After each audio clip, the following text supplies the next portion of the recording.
Və 7-ci sualda want üçüncü qrup feildir. Bu id bizi çaşdırmasın. Üçüncü qrup feillər özünə tələb eləyir to, yəni infinitiv. Baxın, burada ing var, çıxırıq. Bu zamana görə dəyişib ola bilməz. To-su yoxdur. Və yadda saxlayaq ki, həm to, həm də ing eyni anda işlənə bilməz.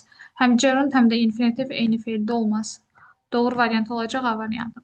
Azərbaycan dilində nəqli cümlədə necə olur? Bağlayıcı gəlir, mübtəda gəlir, sonra xəbər gəlir. Baxın, burada bağlayıcı var. Hamısında bağlayıcıları işarələyim.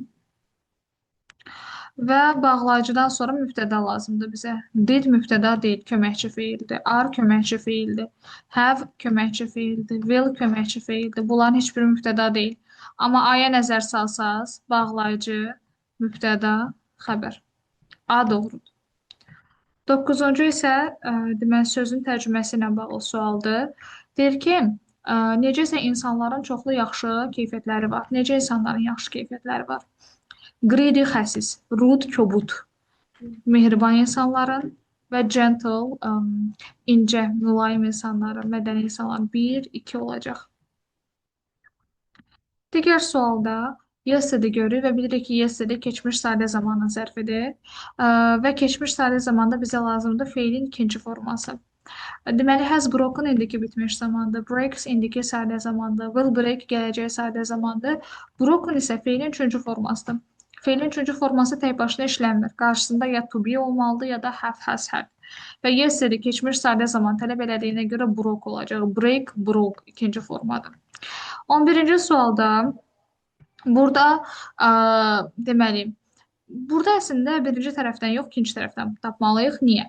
Çünki bax, əvvəlki cümlədə görürəm ki, deyir satıcının çoxlu antik xalçaları var idi və bir ay sonra onların nə qədərinisə satdı. Vacib deyil. Bir neçəsi də ola bilər, hamısı da ola bilər, əksəriyyəti də ola bilər. Sadəcə məsələ nədir? Əvvəlki cümlədə əvəzli yaxı əvvəlki cümlədəki sözü əvəz eləyir.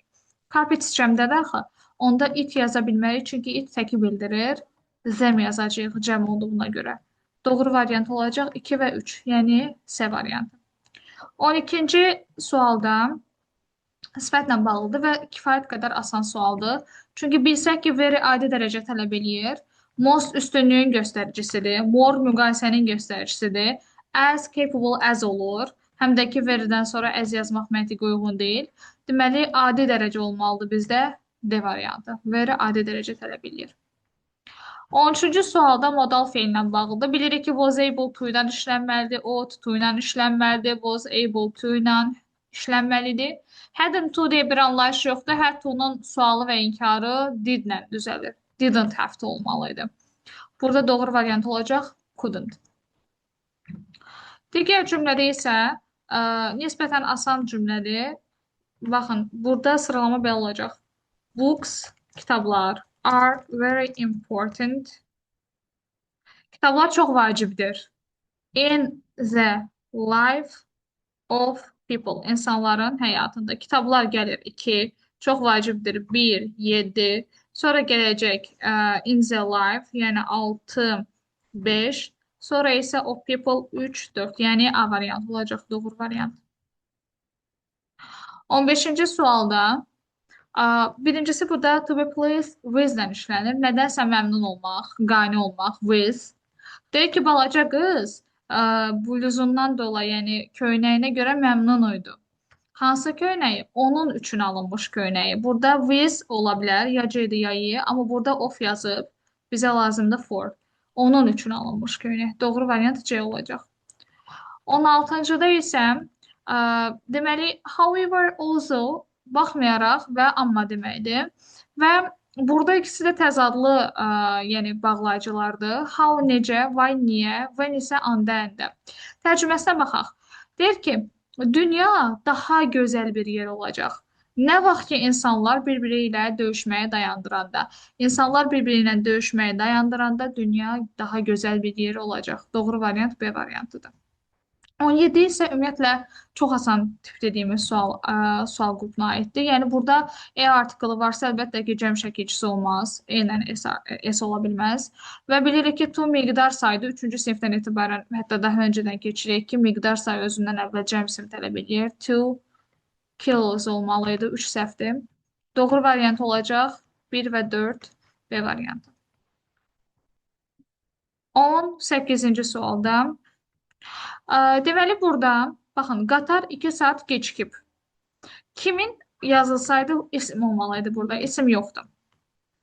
Kim ola bilməzdir? Qatar 2 saat gecikibdir. Hansı qatar desəydik, onda which və ya what'un yanında train olardı. Train yəni gəlib burada dayanmalıydı. Doğru olacaq B variantı. Qatar 2 saat niyə gecikib? Why olacaq. Sonra 19-da bilirik ki, mostdan sonra sifət varsa üstünlük dərəcəsidir və sifətin üstünlük dərəcəsi Z artiklı ilə işlənir. Günəş, ay, dünya bu kimi isimlərin varlığı təqdidiyə işlənəcək Z ilə. Doğru variant olacaq C variantı. Məchul növ. Normalda 9-cu sinifə düşən tip sualdır. Yəni bir cümlə verir və onu məchula çevirməyimiz istənilir. Asan tipli sualdır. Bilirik ki, mübtəda eyni qalmamalıdır. Baxın, A-da mübtəda eyni qalıb. D-də mübtəda eyni qalıb. Məchula çevirəndə mübtəda tamamlıq funksiyasına keçirdi. Deməli, əgər has veribdirsə, yəni bitmiş zamandır, bizə lazımdır has been, have been. B variantında yoxdur. Cavab ya C-dir, ya da Y. Və bilirik ki, rules cəmdədir deyə, əlbəttə has işlədəstəyirik. Have işlətməliyik, rules have been olmalıdır. Doğru variant olacaq, Y variantı.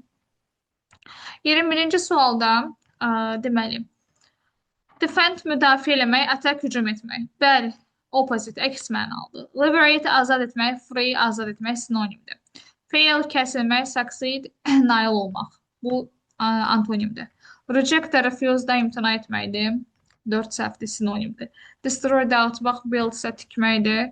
Antonimdir. 1, 3, 5, yəni D variantı doğrudur. Butter yağ deməkdir və bilirik ki, few, few-dan sonra gəlir cəmsim. Many-dən sonra gəlir cəmsim. Təkdədir isim, sayılmır. A lot isə of-la işlənməlidir. C səhvdir. Doğru variant olacaq much, butter. D variantı. Və deməli, qrammatika və leksikologiya aid olan suallara baxdıq. İndi keçirik readingimizə. Readingimizin ilk sualında deməli, doğru variantı seçmək istənilir bizdən. Birincisi, gəlin variant gedək. Burada deyir ki, A variantında rəssam Niderlandda qardaşı ilə birlikdə köçdü. Xeyr, Niderlanda köçəndən sonra burada qardaşına məktublar göndərdiyi qeyd olunur. Qardaşına məktublar göndərir. Yəni, qardaşı ilə birlikdə köçməyibdir. Bu A variantı səhvdir. Sonra B variantında deməli, B-ni saxlayaq. C variantında deyir ki, Yaponiyadakı həyat haqqında yazır. Yaponiyadakı həyat haqqında yazmır. Yaponiyanın adı bircə dəfə çəkilir mətndə. O da burada. Deyir ki, Yaponiya incəsənəti, yəni onun əsərlərinə toxunubdur. Da demir Yaponiyada yaşayıbdır. Bu səhvdir. Sonra burada yazıbdır ki, baxın, lifetime, həyatı boyunca, yəni yaşadığı müddətdə əsərləri satılıbdır. Amma siz son cümləyə baxsanız, yaşadığı müddətcə satılmayıbdır. After his death, ölümündən sonra satılıbdır. Deməli, bu variant da yanlışdır. Y variantında isə young, ən gənc uşağıdır ailənin. Lakin mətndə eldest, ən böyük uşağıdır deyir. Bu da səhvdir. Doğru variant orada olacaq. B variantı. Baxmayaraq ki, çox incəsənət əsər çəkmişdi. Display, nümayiş etdirməklə bağlı problem yaşayırdı. Deməli, eyni cümləni göstərək. In spite of, baxmayaraq saysız hesabsız incəsənət əsərləri var idi. He had a lot of troubles. Çoxlu narahatlığı, problemləri var idi. Uyğun yer tapmaqla bağlı. Nə ilə bağlı? Onları sərgiləmək üçün exhibit, display, bir şey nümayiş etdirmək, sərgiləmək.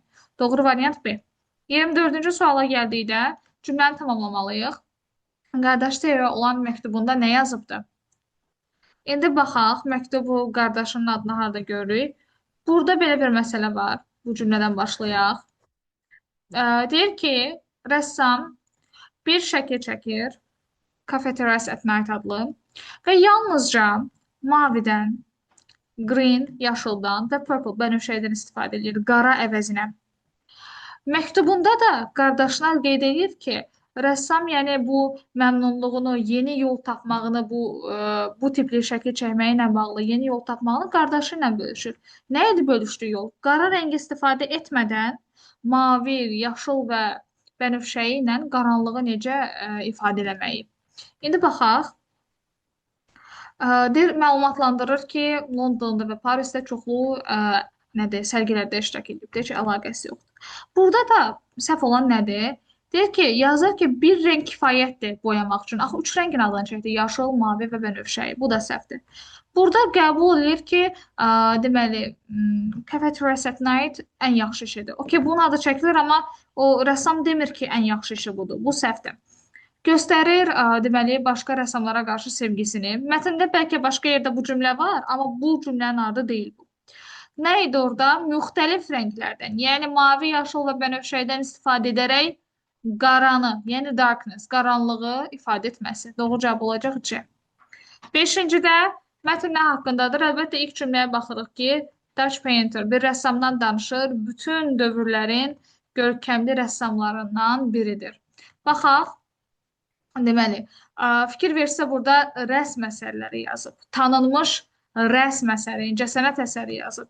Unikal, yəni qeyri-adi bir Yapon stili. Okey, hamısından danışır, amma biz burada bir rəssamdan danışırıq. Burada da B variantı ona görə səhvdir ki, rəssamlar yazıb, amma biz bir rəssamdan danışırıq. Outstanding, görkəmli bir rəssamdır. Bax, heç bir söz dəyişməyibdir. Sadəcə outstanding-dən prominent dəyişibdir. Yenə də baxın, of all time, of all time. Doğru variant olacaq A variantı. Karyerası üçün tipik olan xüsusiyyət nə idi? Baxın, burada yazıbdır ki, qaradan istifadə edir. Axı dedik, qaradan istifadə edilmir. Qaranı yaratmaq üçün başqa rənglərdən istifadə edir. İki səhvdir. Bir də burada görürsünüz ki, few artwork. Few'nun mənası olacaq az. Az əsər çəkmişdir. Amma burada numerous deyir, axı, saysız hesabsız əsər çəkibdir. Deməli, bu olacaq. Deməli, yanlış. Baxaq, burada deyir ki, incəsənət əsərini bax, bu 10 years, 10 illik bir periyodda çəkib. 10 ili də burada belə veribdir. Decade sözü ilə 10 illik deməkdir. Bu doğrudur. 1. Bir də 4-ə baxaq. Onun əsərləri sakinlərin struggle, mübarizələrini təsvir edirdi. Bəli, burada yazıb struggle of inhabitants, sakinlərin mübarizələrini təsvir edirdi. 1, 4, yəni A variantı olacaq. Bir kəsi motivasiya eləmək, encourage, həvəsləndirmək sözünün definition'ın açıqlaması hansı sözdür? Paragraf 2-də olacaq, deməli, inspire, yəni ruhlandırmaq. 27-ci sualın cavabı inspire, bir kəsi ruhlandırmaq, motivasiya eləmək, həvəsləndirmək və improve, inkişaf elətdirmək. Paragraf 1-də də improve sözünün sinonimi də olub, inkişaf elətdirmək. Doğru cavab olacaq. Inspire, develop. İndi keçirik 29-a. Burada bu ilin son modeli olsa da, yenə də baxaq. Bu cümləni tapmalıyıq və tapandan sonra dəyişdirəndə iki söz dəyişdirməliyik sonunda. Deməli, cümlə bu hissədədir. But Z-yə qədər olan hissəni veribdir. Gain əldə etmək. Obtain, acquire sözləri ilə dəyişə bilərik. Immense nəhəng deməkdir. Great, popularity, böyük bir məşhurluq deməli, qazanıb deyə bilərik. Great ilə dəyişərək. Popularity dəyişmək olar. Məşhurluq sözünü celebrity ilə dəyişə bilərik. Reputation sözü ilə dəyişə bilərik. Daha sonra isə bu ifadədə break sale record, yəni satış rekordları qırmaq. Bunu tək-tək dəyişsək məna təhrif olunacaq. Və burada da after his death, ölümündən sonra bir də bunu qeyd etmək lazımdır ki, bu iki uşaqlar üçün sırf sinonim dəyişmək lazım deyil. O kontekstdə doğru olsun. Məsələn, deyə bilərik, nitq səslə dəyişə bilərik. After, məsələn, ölümündən sonra. He is passing away.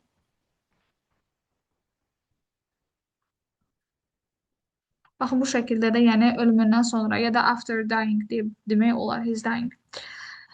Deməli, bu şəkildə. Sonuncu sualında da sizcə incəsənət qaleriyalarına və ya sərgilərə səyahət etmək vacibdirmi? Niyə?